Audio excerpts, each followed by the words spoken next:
જય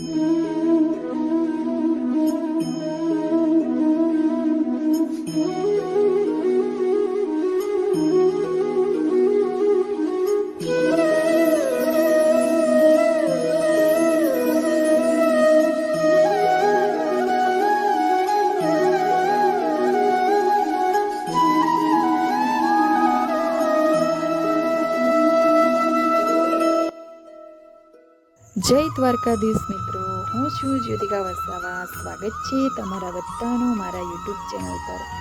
તો મિત્રો, ભગવાન શ્રી કૃષ્ણના જન્મસ્થળ વિશે તેમજ તેમની સોનાની નગરી વિશે તો બધા જાણે જ છે, પરંતુ આજે અમે એવા સ્થળે આવ્યા છીએ જેના વિશે ખૂબ ઓછા લોકો જાણે છે, જે ભાલકા તીર્થ નામથી ઓળખાય છે, જે સોમનાથથી આશરે 5 કિલોમીટર દૂર આવેલું છે।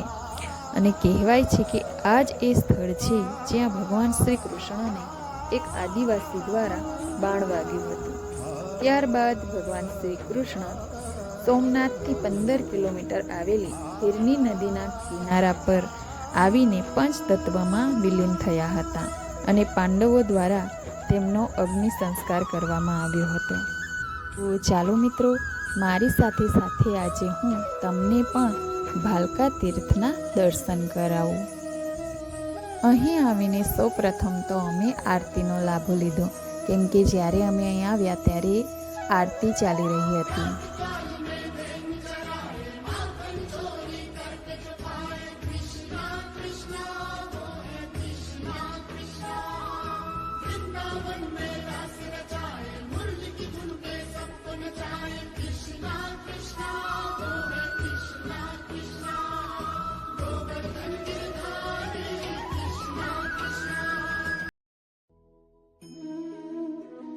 તો મિત્રો, તમે જોઈ શકો છો અહીં ભગવાન શ્રી કૃષ્ણની તેમજ પારધીની મૂર્તિ આવેલી છે, જેમાં પારધી શ્રી કૃષ્ણની માફી માંગી રહ્યા છે અને તેના બાજુમાં જ એક પીપળનું વૃક્ષ છે। તેના માટે કહેવાય છે કે એ જ એ વૃક્ષ છે જેના નીચે ભગવાન શ્રી કૃષ્ણ બેસીને આરામ કરી રહ્યા હતા ને ત્યારે પારધીએ તેમને બાણ માર્યું હતું।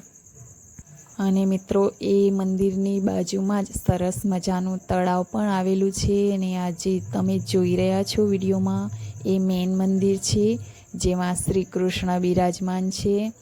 અને અહીં આજુબાજુ બહુ બધા ઝાડ પણ આવેલા છે, તમે જોઈ શકો છો વિડીયોમાં।